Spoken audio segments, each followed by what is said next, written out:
십계명은 이스라엘 백성들의 구원, 더 나아가서 영혼의 참된 자유를 위해 주신 말씀입니다. 그래서 출애굽기 20장 2절에도 보면 이런 말씀이 있죠. 나는 너를 애굽 땅 종되었던 집에서 인도하여 낸 너희 하나님 여호와니라. 그 땅에서 그 압제 당하던 신분에서 자유롭게 해준 자가 바로 나다. 이제는 내가 너희의 왕이고 내가 너희의 아버지다. 그런데 이제는 보다 신분의 자유를 넘어서 궁극적인 자유, 영혼의 자유를 내가 주기를 원한다라고 해서 주신 말씀이 십계명입니다.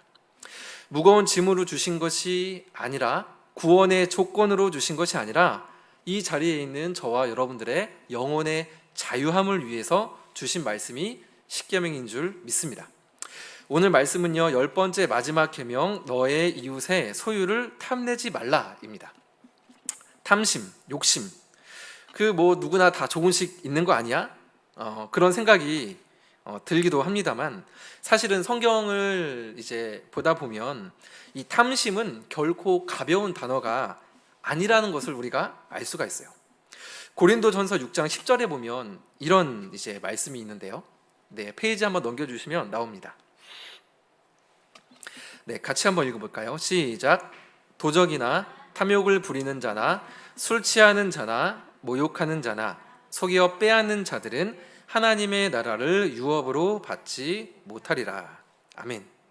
두 번째 보면 탐욕을 부리는 자나 나와 있죠. 그러한 자들이 하나님의 나라를 유업으로 받지 못한다라고 말씀을 하고 계십니다. 정말 이렇게 가만히 보면 이렇게 좀 가슴이 철렁하는 그런 말씀이기도 합니다. 이런 물숨이라는 단어를 들어보셨는지 모르겠어요. 사실은 이 물숨이라는 단어는 몇 년 전에 촬영된 다큐멘터리 영화의 제목이기도 하거든요. 이 물숨이 뭐냐면, 물 속에서 자신의 숨이 넘어가는 순간에 물과 함께 들이마시게 되는 숨을 물숨이라고 합니다.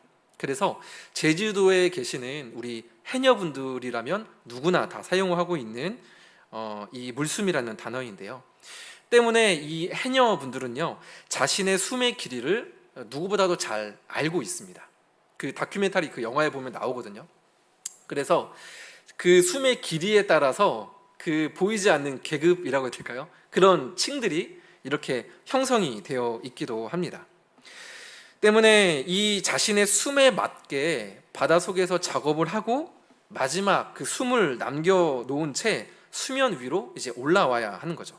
그런데 꼭 올라가다 보면 그 전복과 같이 값비싼 무언가가 눈에 띈다고 합니다. 자, 그럼 여기에서 그 해녀분이 그걸 발견했다.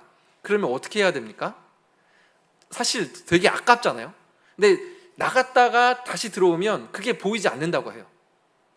그러면 그 막 안타까움, 조금만 더 참고 잡고자 하는 마음이 이만큼 차지 않겠습니까? 그런데 거기에서 조금 더 숨을 참고 그 무언가를 잡으러 가는 순간 물숨을 먹게 됩니다. 그러면 목숨을 잃게 되는 것이죠. 그래서 그 영화에도 보면 한 이제 할머니가 나오시는데 자기 딸도 이제 물숨을 먹고 이제 바다에서 떠나갔다라고 이렇게 울먹이면서 고백을 하는 그 영화의 장면도 나오기도 합니다. 신약에도 이 탐심이라는 단어가 되게 여러 번 등장을 하는데요. 이 원뜻을 살펴보아도 플레오넥시아라는 단어인데, 이게 제 단어를 괜히 말 안 하려고 하는데 저도 모르게 말을 했는데, 이 원뜻이 조금 더 많이 가지다, 조금 더 라는 그 단어가 이 탐심이라는 이 단어의 원래 뜻입니다. 하나님께서 우리에게 허락하여 주신 것들이 있는데 그 경계선을 넘어가는 겁니다. 그 경계선을 넘어서 나의 것으로 만들려고 하는 마음, 그리고 그 경계선 너머에 있는 그것을 내가 기뻐하고 내 것으로 만들려고 하는 그 마음, 그것이 바로 탐심인 거죠. 때문에 그 신학에도 보면 우리가 잘 아는 말씀이죠. 탐심은 곧 우상 숭배니라 라고 이렇게 말씀을 하기도 합니다. 선악과도 마찬가지입니다. 경계선을 넘어가는 이야기가 선악과입니다. 에덴 동산에 있는 모든 것을 네가 마음대로 먹어도 된다. 그러나 선악과 단 하나만큼은 나의 영역이야. 나머지는 다 너희들 마음대로 해도 되지만 이것만큼은 나의 영역이야. 그런데 아담과 하와가 그 영역을 넘어가 버린 거죠. 그래서 결국에 그들에게 찾아온 것은 사망이었습니다. 스스로 선을 넘은 그곳에는 하나님이 계시지 않았기 때문에 사망이 찾아오게 된 것이죠. 이렇게 본다면 탐심은 가벼운 게 아니라 죄의 시작이고 죄의 본질이라고 보아도 과언이 아닙니다.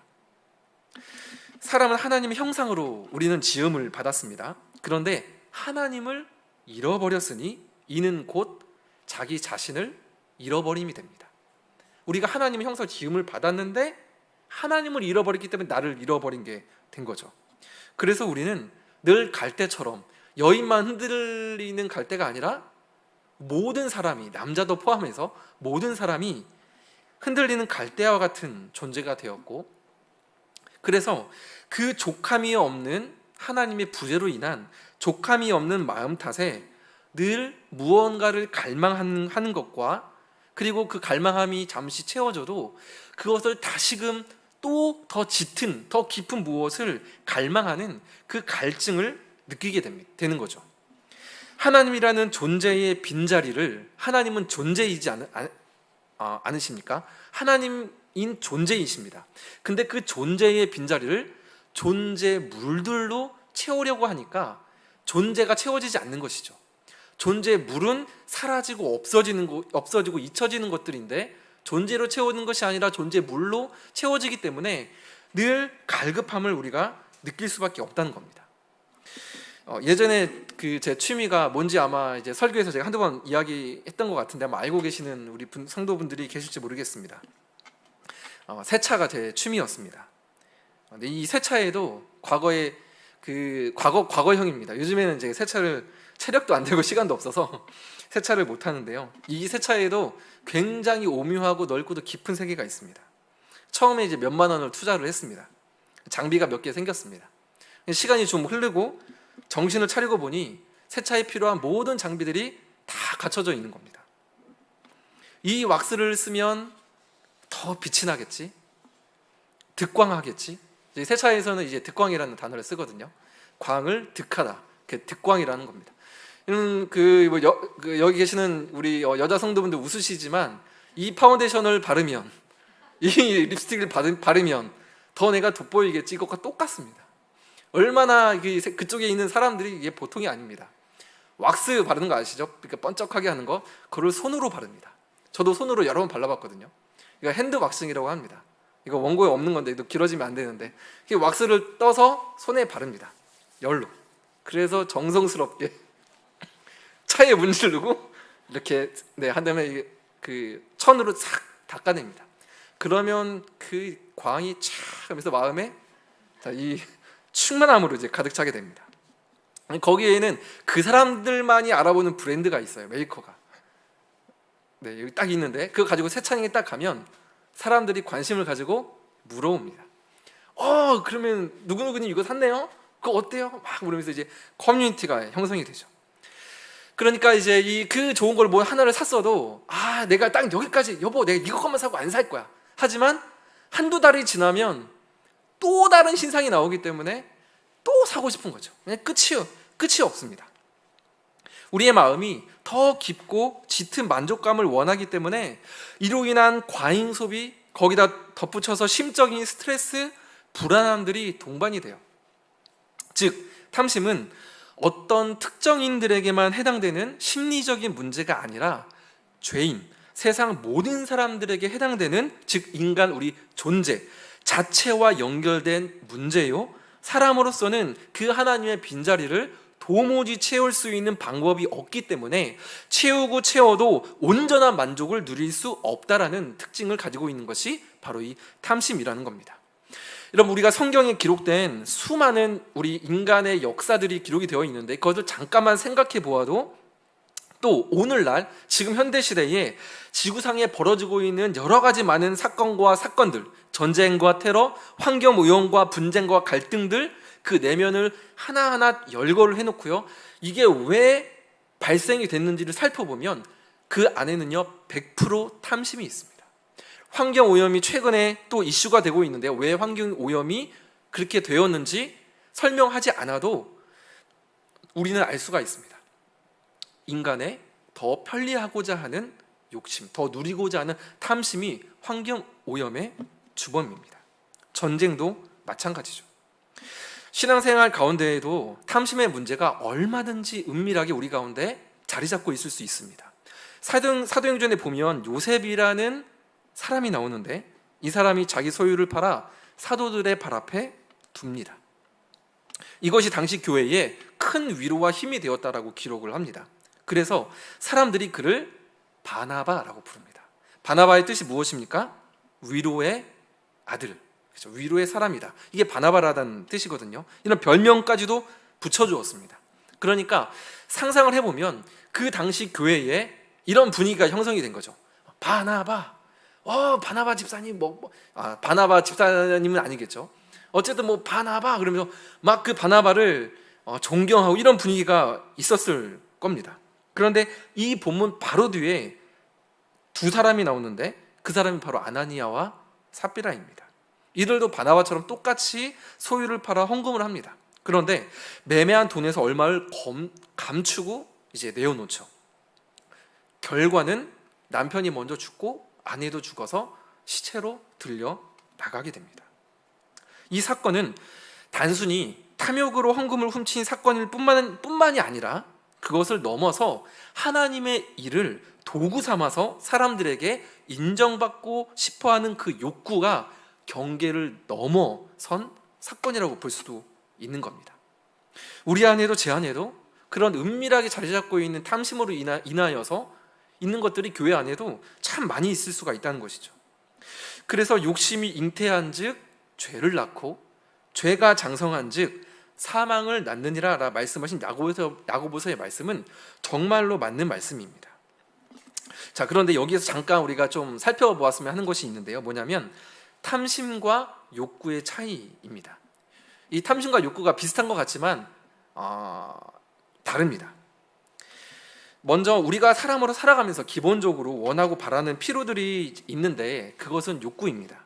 배가 고프면 먹고 싶은 그런 생리적인 욕구들, 저녁이 되면 아늑한 집에서 쉬고 싶은 욕구, 안전을 추구하는 욕구, 다른 사람들과 함께하고 싶고 그 가운데에서 또 나의 존재도 확인하고 싶은 그런 사회적인 욕구들, 이러한 욕구들은 살아가면서 기본적으로 우리 인간에게 필요한 것들입니다. 제가 이 말씀을 드리는 이유는 혹여나 기본적인 욕구인데 내가 이것을 탐심이라 생각하여서 마음에 짐을 지시는 성도분들이 계실까 하여서 이렇게 잠깐 말씀을 드립니다. 반면에 탐욕은 이러한 기본적인 욕구의 선을 지나서 그것을 과하게 추구하는 것을 탐심이라고 볼 수가 있습니다. 내가 그 사람보다 더 인정을 받아야 되고, 내가 그 사람보다 더 좋은 집에 살아야 하고, 내가 그 사람보다 더 많이 벌어야 하고, 내가 그 사람보다 학벌이 더 높아야 되고, 내가 그 사람보다 더 많이 누리고 가져야 하는 마음은 탐심일 확률이 매우 높습니다. 제가 방금 설명을 드리면서 내가 그 사람보다라는 이 비교하는 말을 계속 쓰지 않았습니까? 그래서 저는 사실은 이 10번째 계명을 다른 사람과 비교하지 말아라 라는 말씀으로 저에게는 사실 말씀을 준비하면서 다가오기도 했습니다. 오늘 그 본문도 보면 집이나 아내나 소유나 남종이나 여종이나 하면서 모든 탐심을 탐하지 말라라 이렇게 여러 가지를 열거하면서 하나님께서 말씀을 하시는데요, 그렇게 보면 이 비교로 그것을 연결해 보면 이렇게 말을 할 수도 있을 것 같아요. 다른 사람의 외모와 비교하지 말아라. 다른 사람의 배우자와 비교하지 말아라. 다른 사람의 자녀와 비교하지 말아라. 다른 사람의 직장과 비교하지 말아라. 다른 사람의 능력과 비교하지 말아라. 다른 사람의 그 어떤 소유와도 비교하지 말아라. 여기에서 자유할 수 있는 사람이 얼마나 있을까 싶습니다. 저는 지금 걸리는 게 너무나도 많습니다. 타인과 비교하면서 나에게 없거나 또는 나에게 있는 그것이 그 사람의 것보다 좋아 보이지 않아서, 그래서 내 마음에 만약에 불행하다라는 마음이 든다면 그것 또한 탐하지 말라라는 말씀에서 저는 자유할 수 없다라고 생각을 합니다.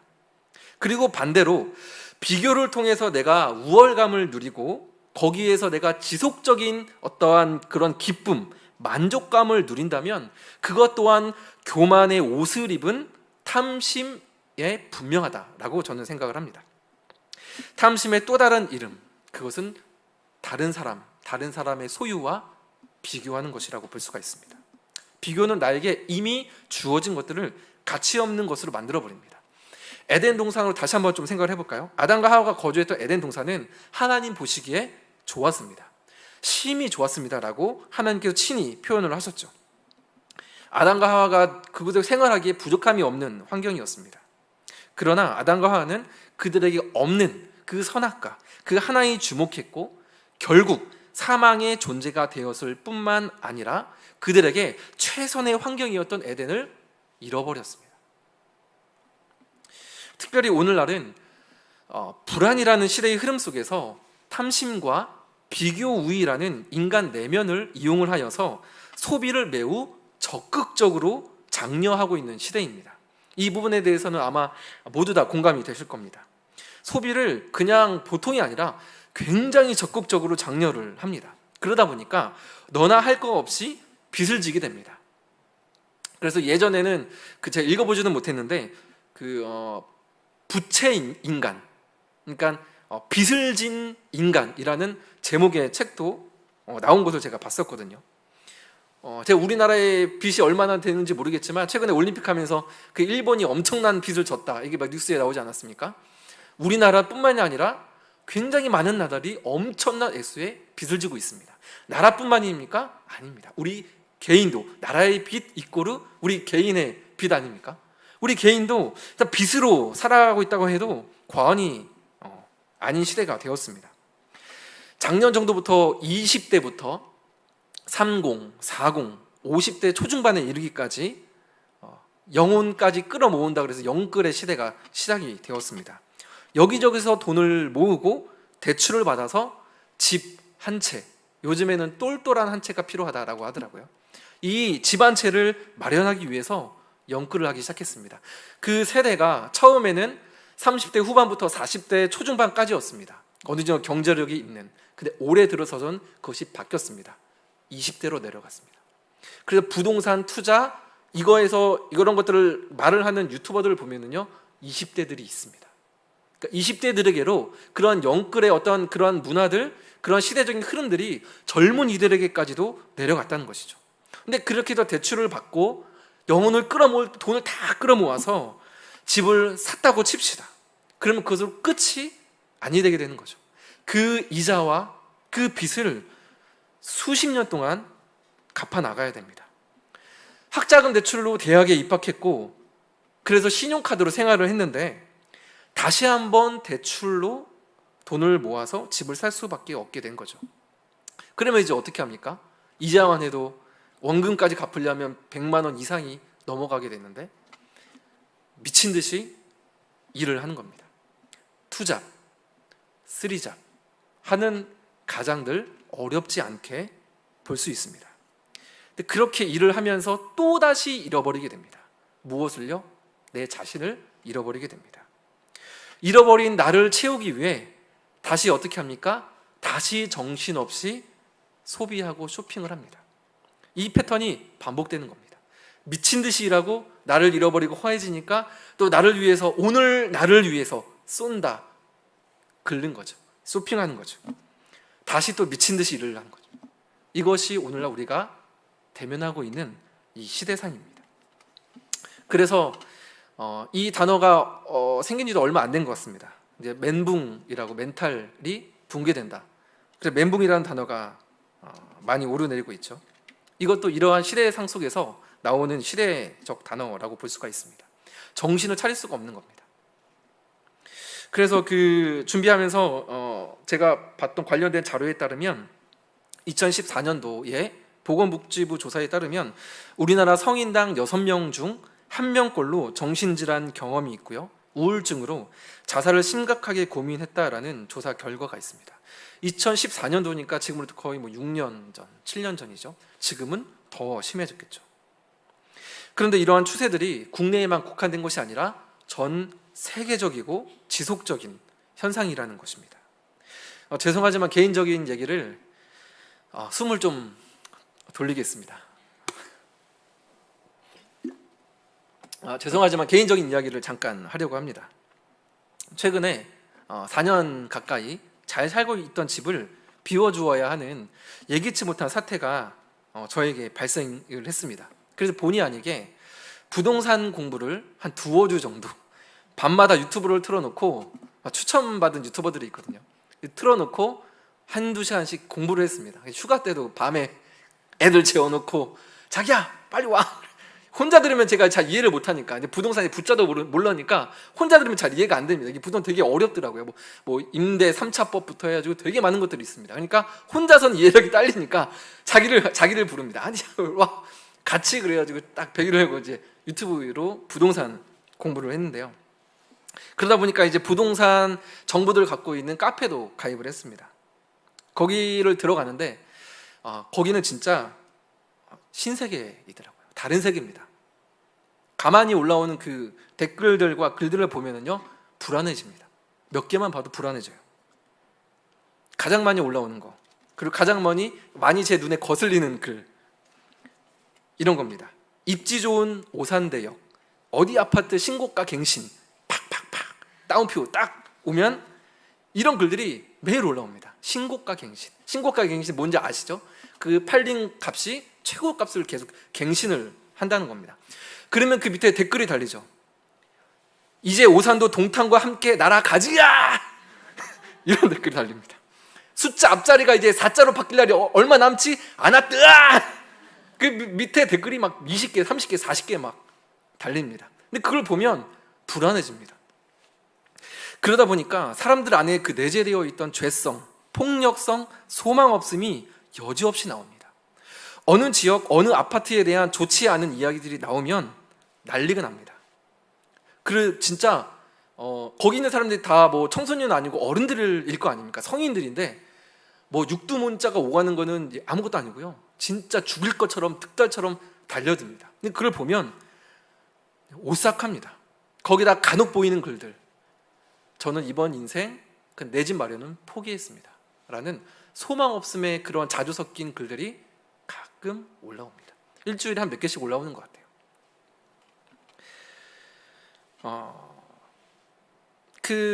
어떤 다른 사람 이야기 할 것 없이 사실은 저도 그것을 잠깐 경험을 했는데, 제가 그래서 갑작스럽게 집을 비워줘야 하는 스트레스가 참 가장으로서 이게 쉽지 않은 상황 속에서 집들을 이제 알아보는데, 집들을 막 보지 않습니까? 뭐 직방도 보고 호갱노노, 처음 제가 호갱노를 알아서 요즘에 호갱노노 어플 막 보는데, 막 이렇게 딱 보다가 그런 마음이 드는 거예요. 그 어떤 아파트 사진을 보고 그 막 지도를 보면서 이 집이 내 집이었으면 좋겠다, 이 생각에 너무 이제 스트레스와 어떤 압박과 그런 어떤 그게 막 이렇게 있다 보니까 제 마음속에 뭐냐면, 그것을 어떤 기본적인 욕구, 거주의 욕구를 넘어서 탐심의 욕구가 제 마음과 생각을 완전히 정말 강팍하게 한순간에, 찰나의 순간에 탁 하고 장악하는 걸 제가 느꼈습니다. 그래서 제가 그때 이러다가 진짜 사람이 악해질 수 있겠구나, 이러다 진짜 악해지는구나. 영화에 보면 사단에게 내 영혼을 팔고 거래하는 그런 이야기들이 가끔 나오지 않습니까? 영화나 소설에. 이게 바로 이런 감정이구나. 제가 그거를 그래서 집을 알아보다가 그 감정이 찰나에 들면서 굉장히 제 자신에 대해서 오싹했던 그러한 경험이 있었습니다. 그래서 부랴부랴 숨을 쉬고 기도하면서 다시 한번 이제 마음을 재정비했죠. 최근에 부동산 카페에 올라왔던 글이 제 눈에 하나가 어젠가 그제에 올라왔던 글이 하나 눈에 띄었는데요. 처음에는 솔직히 그냥 웃고 넘어갔습니다. 그런데 말씀을 준비하면서 생각해 보니까 너무 안타까웠습니다. 그 익명의 아이디로 작성한 글이기 때문에 철자 하나 바꾸지 않고 잠시 그대로 한번 옮겨보겠습니다. 제목입니다. 동탄역 롯데백화점만 생각하면 심장이 터져버릴 것 같네요. 그 동탄역에 롯데백화점이 이제 가오픈한 거 알고 계시죠? 그대로 읽겠습니다. 우리 집 바로 앞에 이 거대한 초호화 백화점이 있다니 너무 행복합니다. 쉑쉑버거 먹고 스타벅스 리저브에서 테이크아웃하고 우아하게 동탄역 롯데캐슬 집으로 들어가는 상상을 합니다. 2026년에는 슬리퍼 신고 엘리베이터 지하 4층 GTX 층을 누르고 타고 내려가서 30분 만에 삼성역 GBC 센터와 서울역을 드나드는 상상도 합니다. 이번 주말에 롯데백화점 방문해서 돈줄 내고 오겠습니다. 동탄 사랑합니다. 네. 그런데 만약에 이 글을 쓰신 분이 다른 시대, 다른 사회에서 살고 있었다면, 만약에 우리나라로 따지면 한 40년 전, 50년 전 대한민국에 살고 있었다면 백화점을 생각하면서 심장이 터져버릴 것 같다든지 우아한 모습으로 자기 집에 들어가고 너무나도 편하게 교통시설을 이용하는 상상은 하지 않았을 겁니다. 아마 다른 그 무엇으로 자신의 어떠한 만족함을 위해서 체험을 했겠죠. 그러니까 시대 자체가 주는 욕망, 그 탐심을 무시할 수 없다라고 제가 이 이야기를 드린 것입니다. 때문에 이러한 시대 속에서 우리가 살고 있기 때문에 우리는 욕구와 탐심을 깨어서 잘 분별을 할 필요가 있습니다. 분별하기가 갈수록 쉽지 않음을 개인적으로도 느낍니다. 무슨 말이냐면 사실은 이 물건이 나에게 필요한 것이 아닌데 시대 자체가, 물론 그 안에는 사단의 괴계도 분명히 있다고 저는 생각을 합니다.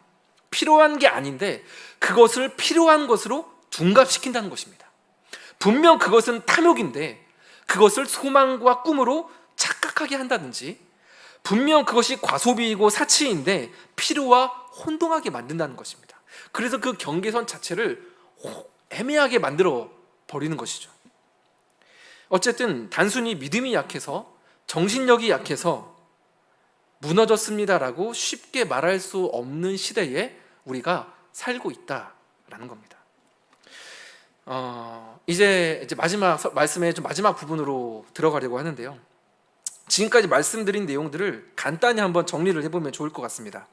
탐심은 선을 넘는 것인데 이는 단순히 심리적인 문제가 아니라 죄인된 모든 사람들에게 해당되는 존재적인 문제다라고 말씀을 드렸습니다. 그리고 탐심으로 말미암은 해악들이 굉장히 많으며 특별히 불안함이라는 시대적인 흐름 속에서 탐욕으로 인한 무한 비교와 무한 소비를 부추기는 시대를 우리는 살고 있다. 이 정도로 요약을 해볼 수가 있을 것 같습니다. 자, 그러면 우리는 이 탐심의 문제를 어떻게 대처할 수가 있을까요?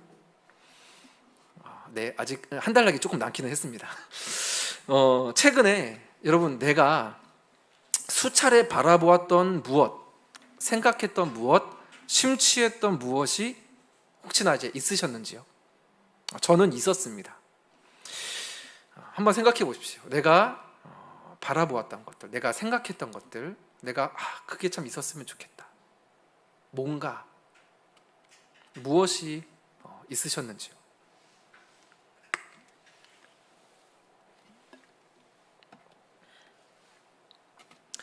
한번 생각해 보셨다면 이어서 가만히 다시 한번 생각을 해보셨으면 좋겠습니다.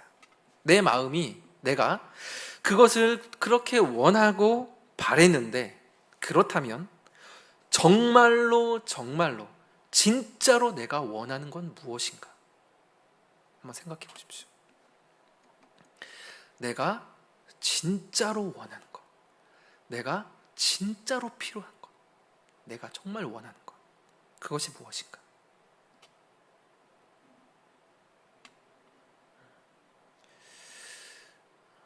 혹시 마음에 떠오르셨는지요? 우리는 무언가 원하고 갈망하고 있다는 사실을 압니다. 그런데 알면서도 정작 우리는 그 대상이 뭔지 잘 모릅니다. 그런데 그 대상은 하나님입니다. 탐욕을 잠재울 수 있는 유일한 답은 하나님 자체, 그 하나님의 임재, 하나님 한 분뿐입니다.